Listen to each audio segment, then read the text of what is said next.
안녕하세요. 오늘의 데일리 뉴스레터에 오신 것을 환영합니다. 1. 화려한 쇼. 2. 한국의 국제 도달 기술. 3. 유럽 시장 지배자. 한번 진실을 알아봅시다. 최근 폴란드에서는 또 한 번의 대규모 훈련이 열렸습니다. 아나콘다 23분미라는 이름이 붙은 이번 훈련은 폴란드군에서만 1만여 명, 그 외 NATO 연합군에서 9개국 3천여 명이 참가했는데요. 발트해 방면 훈련장에서 한데 모인 병력들로 전시 상황을 감안한 실전 사격을 하며 군의 장비와 지휘 시스템을 점검했습니다. F-16 전투기, 바이락타르 무인기, 미-14 헬기, WR-40 랑구스타 다연장 로켓 등이 동원되었으며 AHS 크라브나 K9 같이 폴란드가 사간 한국 무기들도 모습을 비췄죠. 이 훈련의 클라이맥스는 뭐니뭐니 해도 푸른 바다들 접한 해변 모래사장에서의 대규모 화력 투사였다고 할 수 있었는데요. 천지들 울리는 굉음을 내면서 바다 멀리 포탄을 날리는 K9과 크라브는 훈련에 참여한 세계 각국의 이목을 한몸에 받았습니다. 그도 그럴게 폴란드 수출이 성사된 덕분에 최근 들어 한국 무기들이 잇따라 NATO 훈련이라는 큰 무대에 첫 데뷔를 하고 있기 때문입니다. 폴란드의 NATO 동맹국들은 폴란드가 훈련장에 끌고 온 저 멀리 동방의 무기를 보는 것이 처음이었고 그 출중한 성능에 입을 다물지 못했습니다.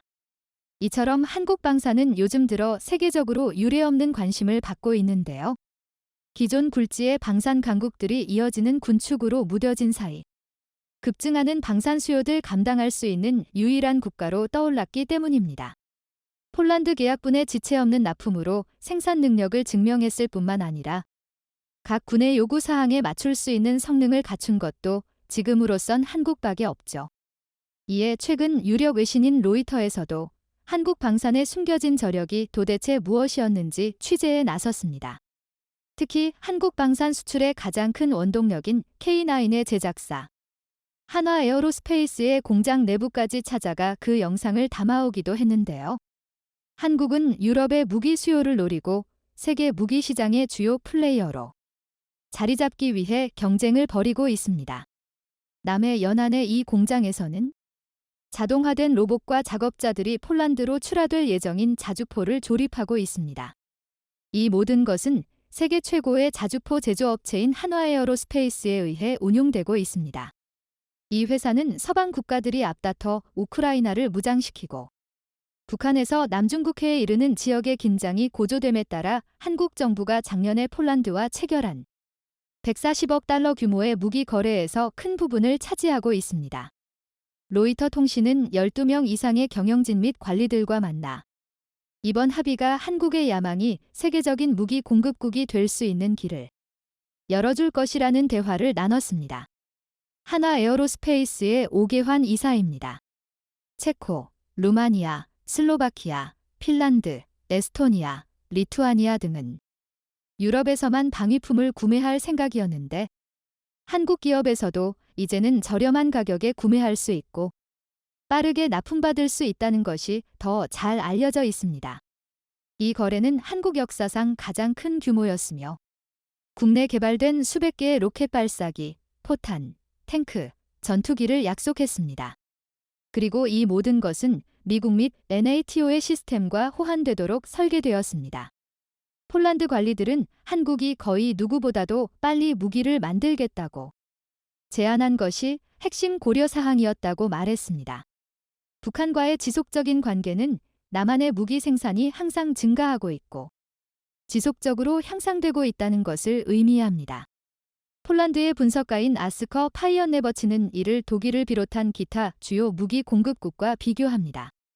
한국의 제안에 대한 각국의 관심은 유럽 지역의 주요 공급국인 독일 방위산업의 제한된 생산 능력을 고려할 때 점점 커질 수밖에 없습니다. 예를 들어서 2018년에 헝가리는 독일에 44대의 레오파드 탱크를 주문했지만 지금까지 한 대도 배달되지 않았습니다. 한국 관리들은 더욱 편한 무기 인도를 위해 폴란드 내에서 무기를 생산하는 제안으로 폴란드를 설득할 수 있었다고 로이터 등신에 말했습니다. 로이터가 방문한 한국의 한화에어로스페이스 공장에서는 자동화된 6대의 대형 로봇과 150명 이상의 노동자가 폴란드로 향하는 K9을 대량 생산하고 있었습니다. 로이터가 인터뷰한 차용수 생산관리자는 폴란드를 비롯한 각 구매국의 막대한 수요를 충족시키기 위해 약 50명의 직원과 더 많은 생산 라인을 추가할 것으로 예상한다고 밝혔습니다.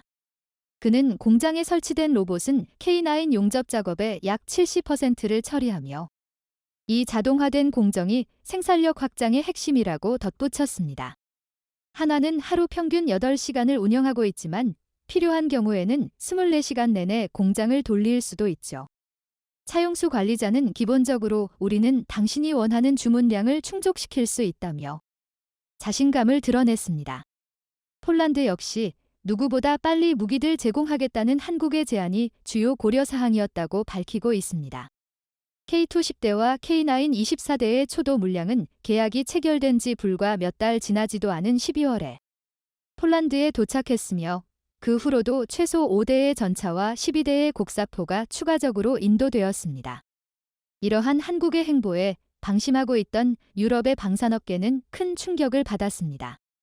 한 유럽 방위산업체의 임원은 우리는 오랫동안 그들을 과소평가했지만 그들은 우리가 몇 년이 걸릴 일을 몇 주 또는 몇 달 만에 처리했다고 말했습니다. 그는 사안의 민감성을 이유로 들어 익명을 조건으로 이런 말을 했는데 이는 유럽 방산업계의 한국의 등장이 얼마나 큰 위협으로 작용하고 있는지 엿볼 수 있는 점입니다. 로이터나 해외 군사 전문가들은 한화 공장과 한화 직원들을 직접 보고 나서 한국이 제공하는 신뢰가 지금의 폭발적인 성장을 이끄는 원동력이라고 분석하고 있습니다. 가성비가 좋은 점은 둘째 치더라도 납기 따위 본체만 채하는 게 일상다반사인 방산거래의 세계에서 철저하게 납기들 지켜주는 한국이 주는 믿음이 남다르다는 것입니다. 이런 신뢰들 바탕으로 한화 에어로스페이스는 이미 세계 곡사포 시장의 55%를 점유하고 있습니다. 폴란드 PGZ의 수출 프로젝트 사무국장 루카스 코모렉, 로커즈 코모렉은 이 거래로 한국과 폴란드 회사의 컨소시엄이 구성되어 무기들 만들고 유지 보수하며 궁극적으로는 다른 유럽 국가에 공급까지 하게 될 것이라고 말했습니다. 그리고 여기에는 폴란드가 구매한 라이센스로 만드는 한국 무기도 포함될 것입니다. 구체적으로는 2026년부터 전차 계약분 820대 중 500대와 곡사포 계약분 672대 중 300대가 생산될 계획입니다. 코모렉은 직접적으로 우리는 하청업체, 기술 이전 제공업체 및 구매자의 역할만 하고 싶지 않습니다. 라고 말했습니다. 우리는 시너지들 창출하고 유럽 시장을 정복하기 위해 우리의 경험을 사용할 수 있습니다. 라고도 덧붙였죠. 폴란드는 한국 무기들 구매할 뿐만 아니라 한국과 함께 유럽 방산 시장을 정복하는 것도 꿈꾸고 있다는 것입니다. 다만 영국의 본사들 둔 에이전시 파워트너즈의 방위 및 항공우주 분석가인 세시 투서는 두 나라 모두 방위 산업이 잘 구축되어 있으나 이러한 장기 계획에는 걸림돌이 있을 것이라고 말했습니다. 폴란드 측의 정치적 지향이 바뀔 경우 무기에 대한 수요가 감소할 수 있다는 것인데요. 또한 이런 일이 발생하지 않아서 수요가 유지되더라도 다른 유럽 국가들이 일자리 창출이나 산업 활성화를 노리고 폴란드와 같은 방식의 공동 생산 협정을 한국과 따로 맺기를 원할 수 있다고 투서는 말했습니다. 한국과의 개별적인 거래가 훨씬 이득이 커 보이는데 굳이 폴란드들 사이에 끼고 거래하려고 하지 않을 것이라는 이야기죠. 그는 폴란드가 중개하는 한국 무기 판매에 대해 일부 국가에서는 매우 제한적으로 작동할 수 있다고 덧붙이며 폴란드의 계획이 직면할 수 있는 문제를 논의했습니다. 이처럼 현재 유럽에서 한국 방산의 입지는 압도적입니다. 너도 나도 한국과의 협력을 원하는 나머지 20조짜리 빅딜을 한 폴란드조차도 한국의 유럽 방면 수출기지 지위들 지키기 위해 쟁탈전을 벌이게 생긴 상황이죠. 이대로라면 머지않아 앞서 폴란드 방산 관계자의 표현처럼 유럽을 정복하는 것도 꿈이 아닐지 모릅니다. 그렇다면 동아시아 최강의 호위함은 무엇인지 동아시아 4개국의 최신의 호위함들을 비교하는 영상을 올려 화제가 되고 있습니다. 해당 영상에서는 가장 우수한 호위함으로 알려진 한국의 최신의 호위함 중남급과 일본의 모가미급 호위함을 중점으로 비교 분석했는데요. 과연 대만 군사 전문가가 결론 내린 동아시아 최강의 호위함은 무엇일지 함께 살펴보도록 하겠습니다. 한국과 일본은 대형 구축함, 잠수함 부대와 경형 항공모함 이외에도 다목적 호위함의 건설에 매우 관심을 가지고 있습니다. 지난 4월 10일 한국 해군 FFX 3형 호위함의 첫 번째 함선인 충남함이 한국현대중공업 그룹 울산 조선소에서 공식적으로 진수되었는데요. 충남함은 시운전 테스트를 거친 후 내년 12월 말에 군에 인도될 예정입니다. 또한 3월 7일에는 일본의 호위함 미쿠마호가 전달되어 복무를 시작했습니다. 이는 모가미급 다목적 호위함의 네 번째 함선입니다. 이 일본의 최신의 호위함은 가성비가 뛰어난 함정으로 주력 구축함의 기능을 대부분 갖추고 있습니다. 한편 한국의 FFX 호위함은 3차까지 발전되었는데요. 충남함은 3차의 첫 번째 함선으로서 성능이 크게 향상되었습니다. 오늘은 동아시아의 두 가지 최신의 호위함에 대해 이야기해 보겠습니다. 한국의 FFX 조선 계획은 최강 호위함으로 알려져 있습니다.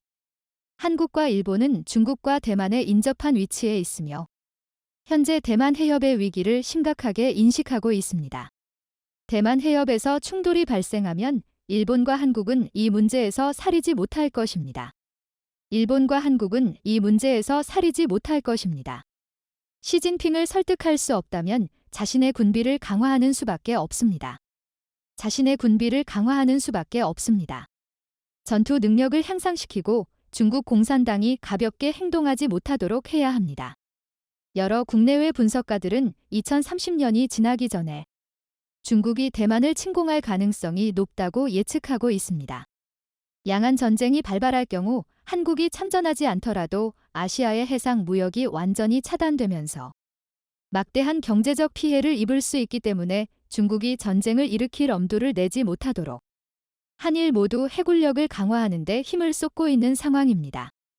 FFX 사업의 세 번째 배치함인 충남함은 차세대 한국형 이지스함의 건조에 앞서 한국의 최신 군함 건조 기술이 총집합된 일종의 테스트함이라고 할 수 있습니다. 때문에 기존 호위함에서는 찾아볼 수 없었던 장비와 시스템이 탑재되었죠. 충남함 호위함의 동력 시스템은 대구급의 디젤 전기 하이브리드 시스템을 유지합니다. 동시에 선체 크기가 더 크며 원양항의 성능이 향상되었습니다. 충남함은 길이 129m의 폭은 14, 8m, 높이는 38, 9m입니다.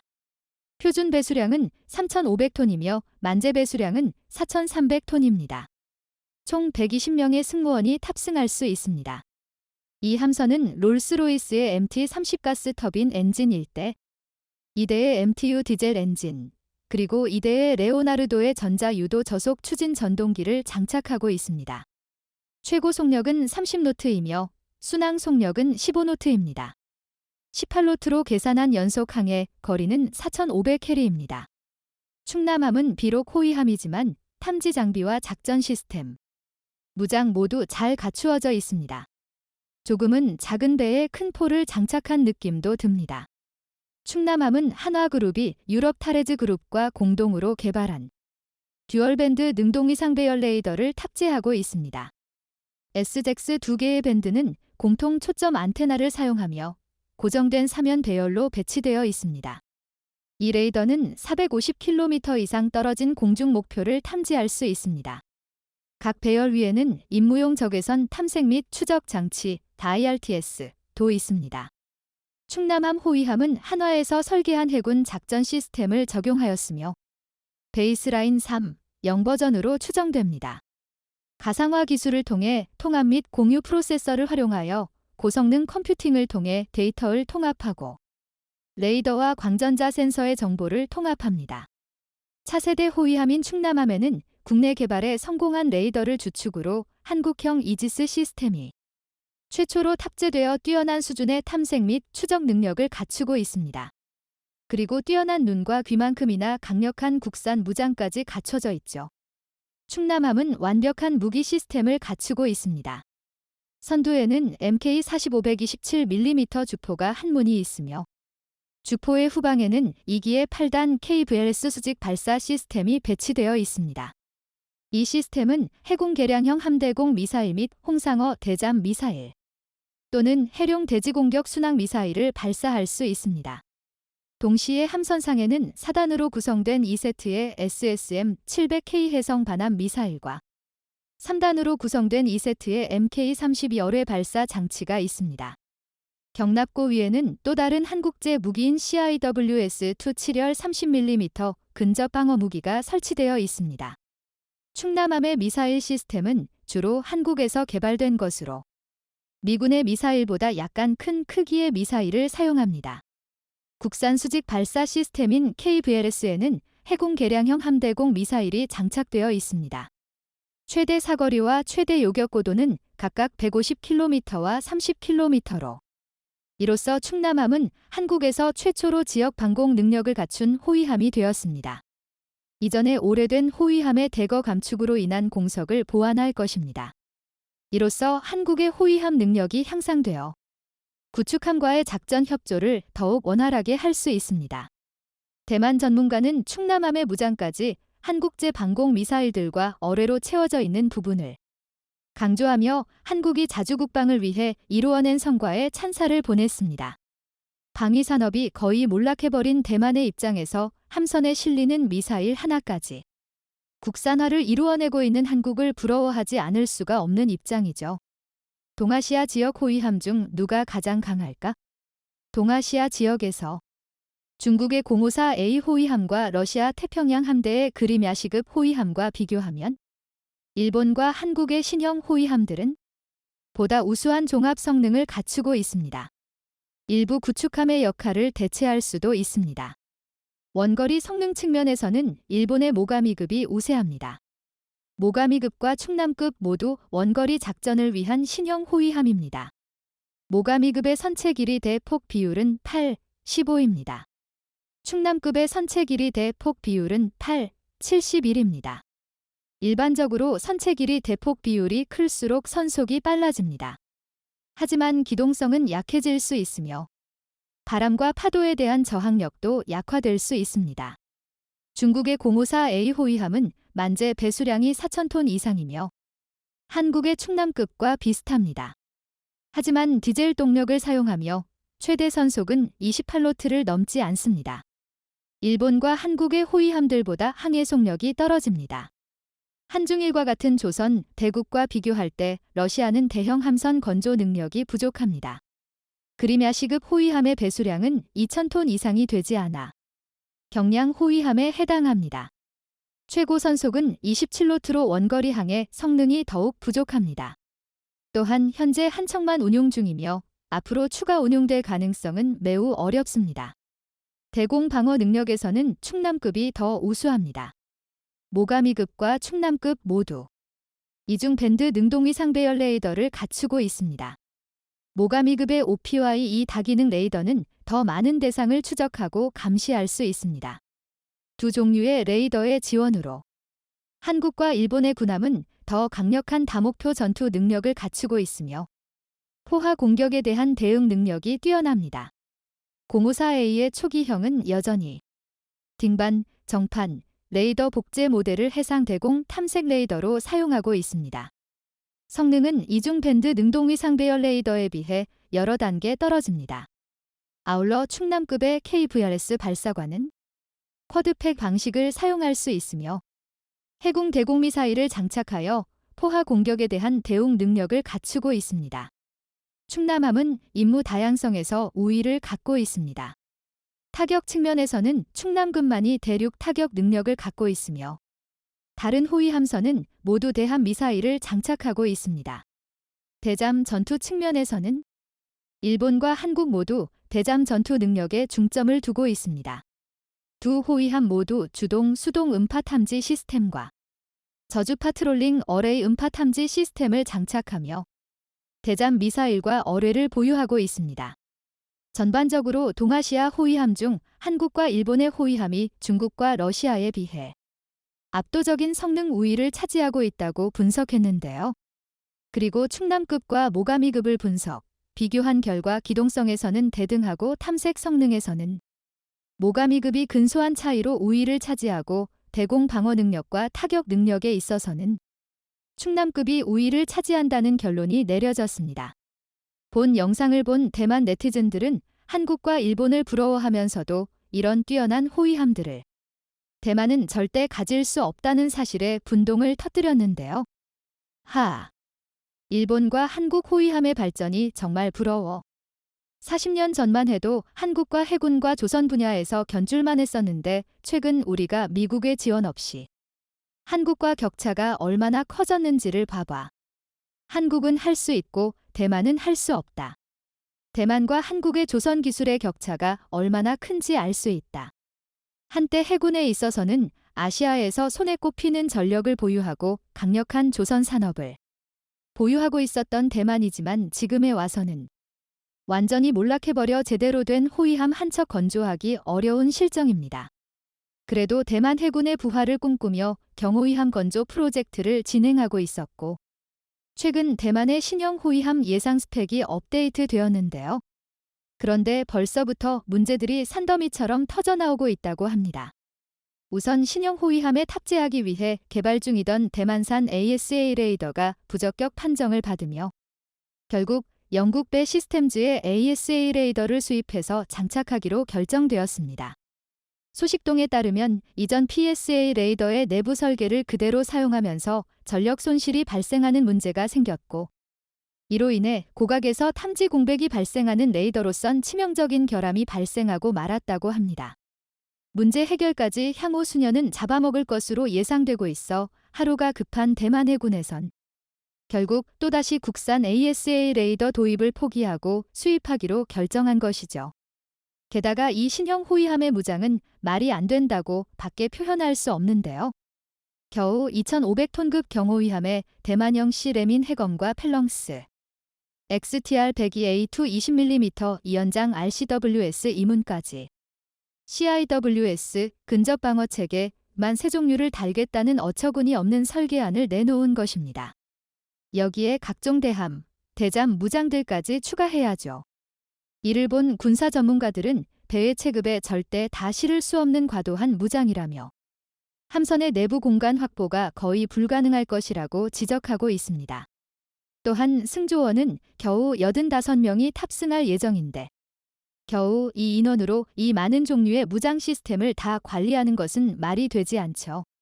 신형 호위함이 복합 추진 시스템을 도입해놓고서도 항속거리가 12노트 기준 2,000해리밖에 되지 않아 의문을 자아냈었는데 이 과도한 무장이 그 원인이었던 것입니다.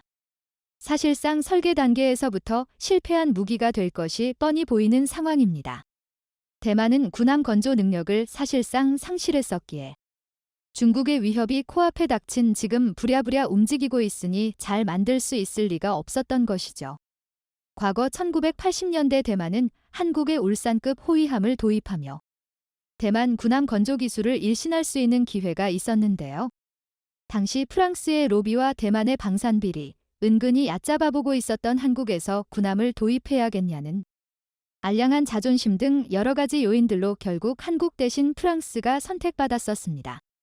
그리고 그 결과 군함 건조 기술 이전도 물 건너갔고 지나치게 높은 가격과 도입 과정에서 방산비리가 들통나는 바람에 대만의 건함 사업 전체가 무너져버리는 대참사로 이어지고 말았습니다. 결국 30년 넘게 지난 오늘에도 대만이 제대로 된 호위함 하나 건조하지 못하고 있는 원인이 되었죠. 이 사건을 알고 있는 대만 네티즌들은 당시 정부의 어리석은 선택을 비난하며 한국을 부러워하고 있지만 한 번 놓친 기회는 다시 돌아오지 않습니다. 지금까지 동아시아 최강의 호위함이라는 명예를 대한민국의 충남함이 차지했다는 소식 알아봤는데요. 충남함의 뒤를 이어 건조될 한국형 차세대 이지스함 KDDX와 보람의 함재기를 탑재한 중형 항공모함까지 완성되어 작년에 대규모 수출을 달성한 한국 방산 업체들의 수주잔고가 올해 실적에 본격적으로 반영되면서 한바구음을 짓고 있습니다. 한화에어로스페이스, KAI, 현대로템, LI지넥스원 등 방산 업체들의 이익률이 가파른 성장세를 기록한 건데 특히나 이들은 올해 남은 기간에도 높은 수익을 낼 것으로 보여 분위기를 한껏 끌어올리고 있는데요. 여러 방산 업체를 중에 수주 잔고가 가장 많은 한국항공우주산업 KAI는 폴란드로의 FA50 공급이 본격적으로 이뤄지는 하반기부터 실적이 급성장할 것으로 기대되고 있는 상황입니다. 이렇듯 실제로 KAI에서 자주 언급했던 FA50 비롯해 국산 항공기 1000대를 수출하겠다는 목표가 현실로 성금 다가오고 있는 중입니다. 그런데 최근 FA50에 적용 가능한 국산 ASA 레이더가 나오면서 엄청난 화제가 됐는데 여기에다 추가로 국산 공대공 미사일 개발 정황도 나오면서 모두를 경악하게 만들었는데요. 이렇게 되면 한국 전투기들의 수출이 대폭발한 것으로 보이는데 이번에 한국이 공개한 비장의 무기가 어떤 건지 자세히 알아보겠습니다. 국산 초음속 전투기 KF-21이 위풍당당하게 대한민국 영공을 날아오르기까지 그간 얼마나 수많은 과정을 거쳤는지 KF-21 비행 스토리 영상을 통해 방금 확인하셨는데요. 이렇게 순조름다 못해 조기 양산을 결정할 정도로 빠르게 진행되고 있는 KF-21 사업은 전투기를 처음 만든 나라라고 믿기지 않을 정도로 전투기 생산 능력이 세계 최고 수준에 이릅니다. 그러니 폴란드가 KF-21 사업 참여에 적극적으로 구애를 할 수밖에 없는 상황입니다. 실제로 최근 폴란드는 인도네시아가 연체하고 있는 8천억 원에 달하는 KF-21 개발 분담금을 대신 내겠다며 KF-21 개발에 참여하고 싶다고 공식적으로 우리에게 요청해 왔습니다. 그런데 앞서 KF-21은 국내에서 최초로 개발한 국산 ASA 레이더를 달고서도 첫 시험 비행에 성공했었는데요. 지난 3월 경남 사천 비행장에서 있었던 ASA 레이더를 탑재한 KF-21시 제3호기의 시험 비행은 84분 동안 진행됐는데 요구 성능과 개발 목표를 모두 충족하며 성공적으로 마침표를 찍었습니다. 최신형 전투기에 탑재되는 ASA 레이더는 직접 회로가 적용된 반도체 송수신 모듈을 활용해 신호의 진폭을 조정하는 방식으로 표적을 탐지하기에 전투기의 눈, 전투기의 두뇌로 불립니다.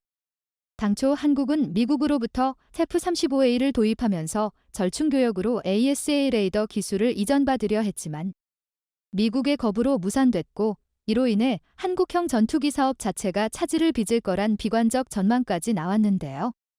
하지만 국내 자체 개발을 결정한 뒤 대한민국은 하드웨어와 소프트웨어를 개발한 데 이어 KF-21 시제기에 탑재해 시험평가까지 진행하는 단계까지 올라오는 등 정말 있을 수 없는 일을 만들어냈습니다. 방사청에 따르면 이번에 개발된 국산 ASA 레이더는 공대공 모두 25개 시험 항목에 대해 총 18회 비행 시험을 수행한 결과 요구 성능과 개발 목표를 모두 충족하면서 만족스런 결과를 얻었습니다. 이에 따라 방사청은 2026년 2월까지 90회의 비행 시험을 등해 작전 운용 성능의 충족성, 군 운용 적합성, 전력화 지원 요소 실용성 등 충족 여부를 최종적으로 확인한다는 계획입니다. 그리고 이제 국산 ASA 레이더 개발로 국산화 비율을 더 높여 한국산 전투기 수수를 확대하는 일만 남았는데요.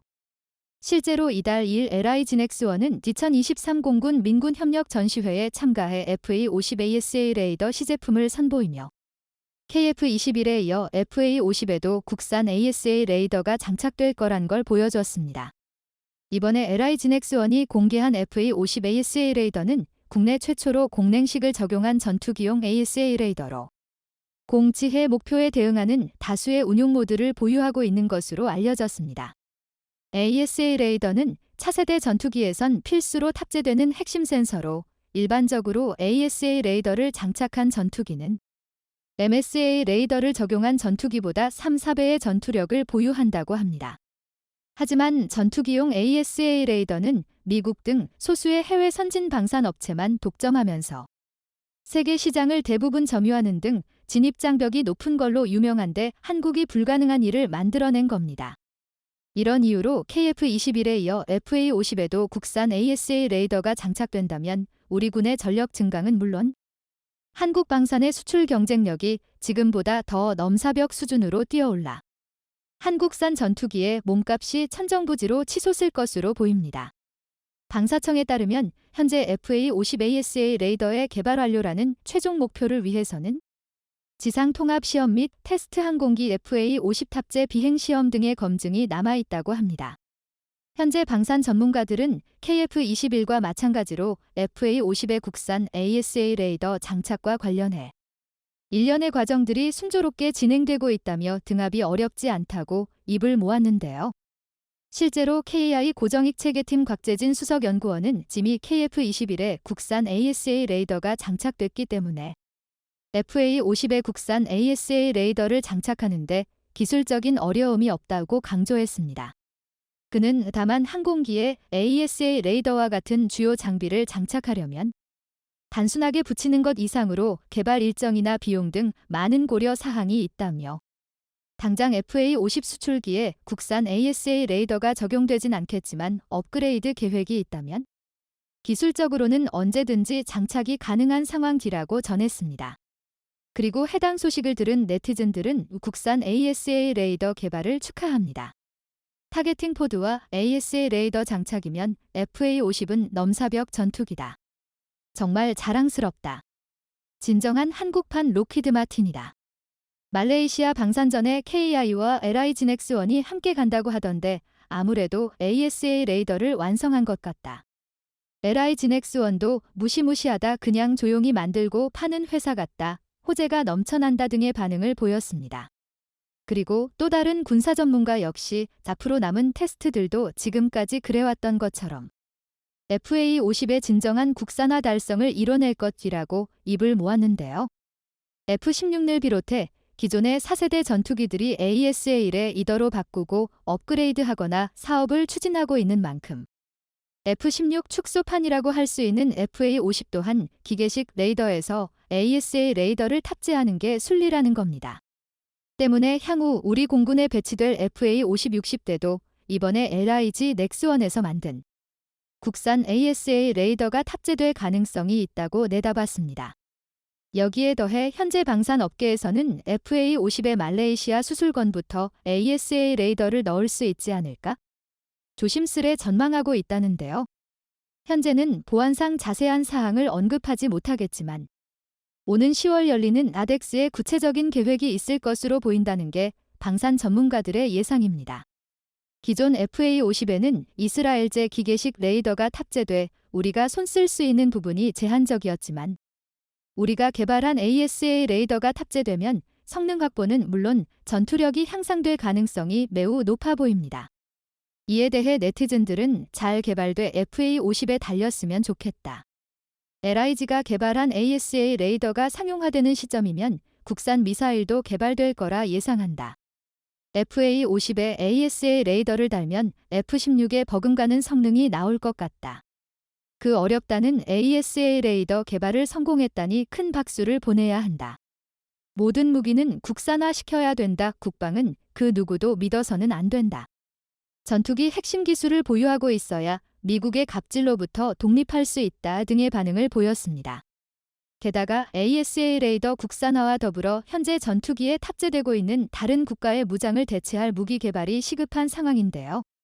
결국 레이더 플러스 소프트웨어 플러스 무장 모두 있어야 우리나라에서도 성능을 100% 발휘해 제대로 쓸 수 있고 더군다나 해외에 판매할 때도 아무런 걸림돌이 없기 때문입니다. 실제로 이렇게 되면 다른 국가 전투체계 사용으로 인해 수출이 막힐 가능성을 원천적으로 차단할 수 있을 것으로 보이며 이런 이유로 최근 국내에서도 독자적인 무장이 필요하다는 의견도 높아지고 있습니다. 그런데 사실상 한국도 천공, 해군 미사일 사업을 통해 세계적인 수준의 미사일 개발력이 이미 확보돼 있는 상태인데요.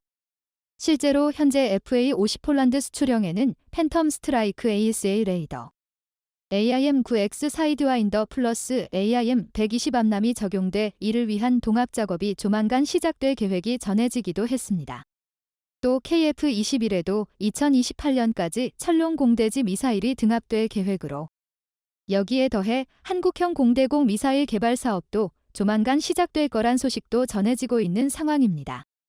실제로 현재 5세대급 단거리 공대공 미사일에 적용할 수 있는 한국형 램제트 미사일 등 다양한 신기술도 개발되고 있는 중이라 추후 한국형 모델은 5세대급이 될 거란 전망도 나오고 있습니다. LIG-NX1도 2017년 아덱스 전시회 때 공대공 유도탄용 IIR 유도 장치 시제품을 공개하는 등 국산 미사일 기술을 공개한 적이 있었습니다. ASA 레이더 개발에 이어 한국형 공대공 개발까지 진행되면 앞서 말씀드렸던 우려 사항들을 모두 해소할 수 있을 것으로 보이는데요. 일단 단거리에서 사이드와인더를 따라잡고 최대한 빨리 암극도 개발을 해야 우리 전투기들의 수출이 쉬워질 듯 보입니다. 한국산 전투기가 완전한 국산화라는 원대한 꿈의 목표로 향해 가고 있는데요. 한국방산의 또 다른 효자 품목으로 국산 전투기가 이름을 드높일 준비가 된 것으로 보입니다.